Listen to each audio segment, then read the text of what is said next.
Hello বন্ধুরা, এমন এক দেশে যেখানে বেশিরভাগ বলিউড সেলিব্রিটি ক্ষমতার আর টাকার দাস হয়ে ঘুরে, সেখানে খুব কম তারকা আছেন যারা শুধু সিস্টেমের বিরুদ্ধে দাঁড়ানোর সাহসী রাখেন না, বরং তার বিরুদ্ধে বিদ্রোহ করাকেই নিজের পথ হিসাবে বেছে নেন। आप में इतनी कड़वाहट क्यों है? आप में इतनी बिटरनेस क्यों है? Because I'm a rebel, I'm a fighter.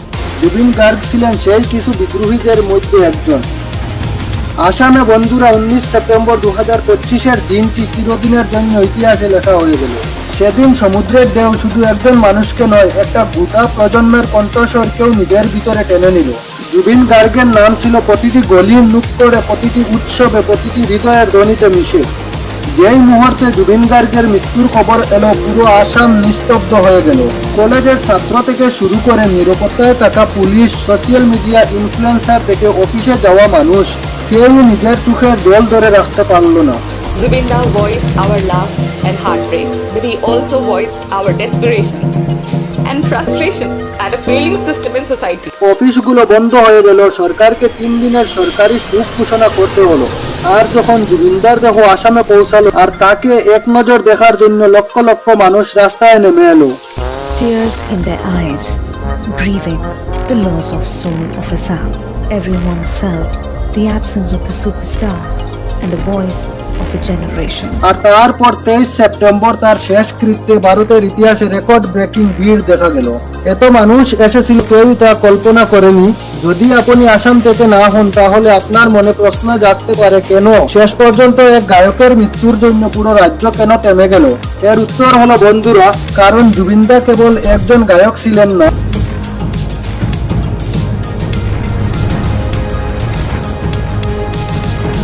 এটা 1990-এর দশকের শুরুর দিকের কথা। জুবিন গার্গ এমন সময়ের সঙ্গীত দুনিয়ায় পা রাখেন যখন আসামে আলাদা দেশের দাবির কথা এক সংগঠন তুলেছিল।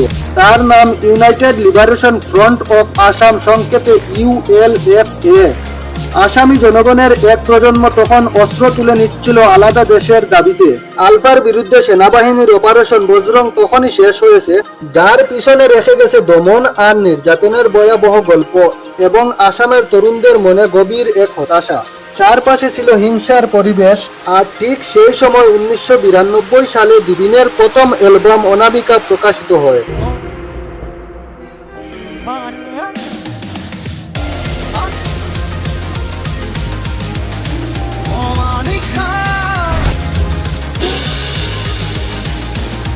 এটি মানুষদের মধ্যে নতুন আশা জাগায়। প্রেম, হতাশা এবং আশা নিয়ে তার মেলোডিগুলি আসামের চলমান সহিংসতার মধ্যে একটি তাজা হাওয়া ছিল।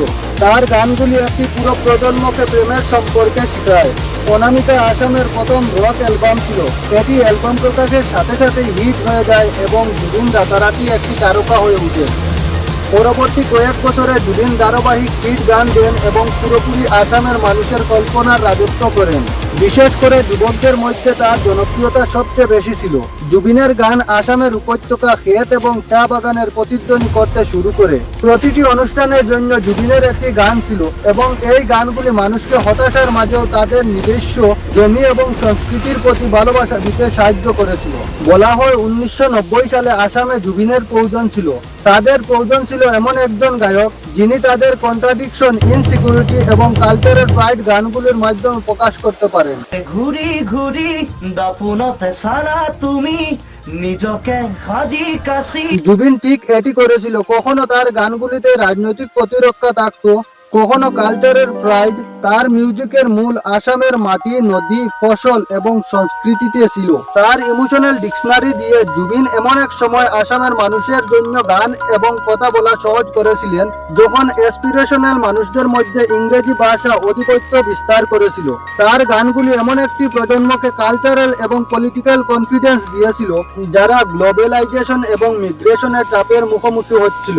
2000 সালের মধ্যে জুবিন বেশিরভাগ সময় আসামের জন্য একটি আইকন হয়ে উঠেছেন। পুরো আসামে বিলবোর্ডে তার মুখ দেখা যেত এবং তার গান সর্বত্র শোনা যেত।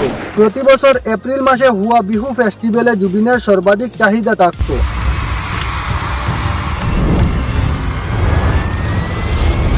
জুবিন বলেছেন যে আসামে তিনি এক রাজার মতো। রাজা কখনোই তার রাজ্য ত্যাগ করা উচিত নয়। মোটামুটিভাবে তিনি 40টির বেশি ভাষায় 38,000-এর বেশি গান রেকর্ড করেছেন। আসামি এবং হিন্দি ছাড়াও এখানে তেলুগু, তামিল, মালায়ালম, নেপালি, ভোজপুরি, বাংলা এবং উত্তর পূর্বের প্রায় প্রতিটি ভাষার অন্তর্ভুক্ত ছিল। তিনি 12টি বিভিন্ন বাদ্যযন্ত্র বাজাতে পারতেন। কিন্তু ট্র্যাজেডি হলো যে এত প্রতিভা থাকা সত্ত্বেও, এতগুলো ভিন্ন ভিন্ন গান রেকর্ড করার সত্ত্বেও তাকে খুব কম টাকা দেওয়া হতো। তার ম্যানেজার সিদ্ধার্থ শর্মা প্রকাশ করেছেন যে তার 38,000 রেকর্ড করা গানের রাইটস প্রোডাকশন হাউস এবং মিউজিক কোম্পানিগুলোর কাছে ছিল এবং জুবিনকে শুধু একবারের রেকর্ডিং ফিস মিলেছিল। মিউজিক কোম্পানিগুলো তাকে অনেক শোষণ করেছে। এত যে গল্প শোনার পর আপনার মনে প্রশ্ন অবশ্যই উঠবে যে জনপ্রিয় আর্টিস্ট আগে থেকেই অনেক হয়েছে এবং সিঙ্গাররা আজও প্রচুর আছে যারা যথেষ্ট জনপ্রিয়, তাহলে জুবিনে এমন কি বিশেষ ছিল? এর উত্তর হলো বন্ধুরা যে জুবিনের জনপ্রিয়তা কেবল তার মিউজিক প্রতিভার কারণে নয়।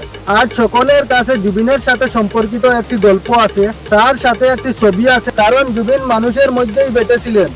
তিনি কখনো শ্রমিকদের সাথে রাস্তার পাশে বসতেন এবং তাদের সঙ্গে খাবার খেতেন, আবার কখনো সবজি বিক্রেতা এবং রিক্সা চালকদের সাহায্য করতেন। তিনি সব সমস্যায় মানুষের সঙ্গে দাঁড়িয়েছেন। বিভিন্ন সামাজিক কাজে তিনি প্রচুর দান করেছেন এবং নিজের জীবনে হাজারো পরিবারকে সাহায্য করেছেন। প্রতিদিন মানুষ তার স্টুডিওর বাইরে এবং বাড়িতে সাহায্যের আশা নিয়ে আসতেন এবং কখনো খালি হাতে ফিরে যেতেন না। এভাবেই যখন আসামে বন্যা আসে, জুবিনদা নিজে মানুষকে সাহায্য করার জন্য তাদের মধ্যে পৌঁছে যেতেন। মানুষদের থেকে কাপড়, ঔষধ, আর্থিক সাহায্য জোগাড় করে বন্যা আক্রান্তদের দিতেন। এভাবে যখন কোভিড মহামারীর সময় হাসপাতালে বেডের ঘাটতি শুরু হলে জুবিনদা গুয়াহাটিতে নিজের 2 তলা বাড়ি কোভিড কেয়ার সেন্টারে রূপান্তর করার অফার দিয়েছিলেন। কিছু রিপোর্ট অনুযায়ী জুবিনদা 15টি অধিকার বঞ্চিত শিশুকেও দত্তক দিয়েছেন। তাদের মধ্যে একজন মেয়ে ছিল কাজুলি। একদিন জুবিনদা কাজ থেকে ফিরে আসছিলেন, তখনই তিনি কাজুলিকে দেখলেন। সে গৃহকর্মী হিসাবে কাজ করছিল, যেখানে তাকে ধারাবাহিকভাবে নির্যাতন করা হচ্ছিল। তখন জুবিনদা এটা সহ্য করতে পারলেন না এবং তিনি শুধু কাজুলিকে উদ্ধার করেছেন তা নয়, বরং তাকে দত্তক দিয়েছেন এবং আদালতে আইনি লড়াইও করেছেন এবং জিতেছেন। অধিকার বঞ্চিত মানুষদের সাহায্য করার এবং প্রতিটি সমস্যার সময় নিজের মানুষের পাশে থাকার কারণে জুবিনদা মানুষের রিয়েল লাইফ হিরো হয়ে উঠেছিলেন। কিন্তু তিনি শুধু কোনো ফিল্ম হিরো ছিলেন না, একজন বিদ্রোহী যিনি ক্ষমতাসীনদের সব সময় প্রশ্ন তুলেন, সেটা রাজনৈতিক হোক বা ধর্মীয়। में इतनी बिटरनेस क्यों है? Because I'm a rebel. I'm a fighter. I'm always a fighter. I'm not a politician. I'm a fighter. তিনি কিউবার মার্ক্সবাদী বিপ্লবী গেভারা থেকে অনেক অনুপ্রাণিত ছিলেন। रेबल किससे? I've learned it from Che Guevara. তিনি একজন স্বাধীন পাখির মতো সর্বদা যা মনে হতো তাই বলতেন। কোনো মন্ত্রী বা রাজনীতিবিদের বিরোধ করার জন্য পিছিয়ে যাননি এবং তাদের সরাসরি চ্যালেঞ্জ করতেন। তিনি সার্বজনীনভাবে বলেছেন যে আসামের সব মন্ত্রী এবং নেতা দুর্নীতিগ্রস্ত, সেটা হোক বিজেপি বা कांग्रेस। Ministers हैं, MLAs हैं, they're corrupted. तो बीजेपी हो, कांग्रेस हो, कुछ भी हो। और असम में ऐसा है, मतलब ऐसा एक कल्चरल मिनिस्टर बना देते हैं जिसको कोई मालूम ही नहीं है कल्चर के बारे में। जो एजुकेशन मिनिस्टर है उनको मालूम होना चाहिए कि क्या एजुकेशन क्या है, कैसे होना चाहिए। নিজেকে নাস্তিক বলায় জুবিনদার এটাও বক্তব্য ছিল যে তার কোনো জাতি নাই, কোনো ধর্ম বা কোনো ঈশ্বর নেই, তিনি শুধু স্বাধীন। মোর কোনো জাতি নাই, মোর কোনো ধর্ম নাই, মোর কোনো ভগবান নাই। যুদ্ধ থেকে বেঁচে ব্রাহ্মণ জুবিনদা খোলাখুলিভাবে জাতি ব্যবস্থা এবং সামাজিক বৈষম্যের বিরুদ্ধে সব সময় কথা বলতেন। বলা হয় যখন তিনি 12 ক্লাসে ছিলেন তখনই তিনি নিজের জন্ম খুলে ফেলেছিলেন। এটি নিজের মশারি তন্ত্রে সুতার মতো ব্যবহার করতে শুরু করেছিলেন। মানুহ কিন্তু লগুন নাই। এনে ফার্স্ট ইয়ারতে লগুন ছিঙিছো আৰু এখন চিনেমাত মই লগুন ছিঙিছো। ইন্টাৰভিউ হয়, মোৰ কোনো জাতি নাই, মোৰ কোনো ধৰ্ম নাই, মোৰ কোনো ভগৱান নাই, মই মুক্ত, মই কাঞ্চনজঙ্ঘা। এভাবে 2018 সালের মে মাসে যখন বলিউড অভিনেতা গোবিন্দা গুয়াহাটিতে মা কামাখ্যা মন্দিরে মহিষের বলি দিয়েছিলেন, তখন জুবিনদা এর বিরোধ করেছিলেন। তিনি বলেছেন যে কোনো দেবতা প্রাণীর রক্ত চাইবেন না, ধর্মের নামে প্রাণীর বলির প্রয়োজন নেই। তিনি এটাও বলেছেন যে যদি গোবিন্দা মা কামাখ্যা দেবীকে খুশি করতে চাইতেন তবে তাকে মহিষ নয় বরং নিজের বলিদান দিতে হতো। জুবিনদার আসামের সংস্কৃতি এবং আসামি ভাষার সঙ্গে অনেক ভালোবাসা ছিল, তবুও তিনি কোনো সুবনপ্রীতি ছিলেন না। এপ্রিল 2013-এ উলফার এক অংশ একটি আসামের সিঙ্গারদের সতর্ক করেছিল যে বিহু ফেস্টিভ্যালে হিন্দি গান গাইবেন না, এতে ভারতীয় সংস্কৃতির নেতিবাচক প্রভাব দূরে থাকে এবং আসামি সংস্কৃতি বেঁচে থাকে। এই সময়ে জুবিনদা একমাত্র এমন সিঙ্গার ছিলেন যিনি উলফার বিরুদ্ধে দাঁড়িয়েছিলেন। তিনি উত্তর দিয়েছিলেন, who the hell are you, I want care. তিনি বলেছেন যে মিউজিকের কোনো ভাষা নেই।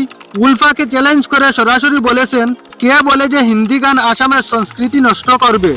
এটি একটি পুরানো এবং একেবারেই বাজে ভাব। জুবিনদা মানেননি এবং বিহু ফেস্টিভ্যালে হিন্দি গান গেয়েছেন। তখন উলফা তাকে গুলি মারার হুমকি দিয়েছিল। এখন দেখো বন্ধুরা, ভারতে বেশিরভাগ বলিউড সেলিব্রিটি হুমকি তো ছাড়ো, ছোটখাটো বয়কটের দাবিতেও বই পেয়ে যান। আর এখানে যখন জুবিনদাকে এক মিলিটেন্ট সংগঠন জীবনের ঝুঁকি নিয়ে মারার হুমকি দিল, তবু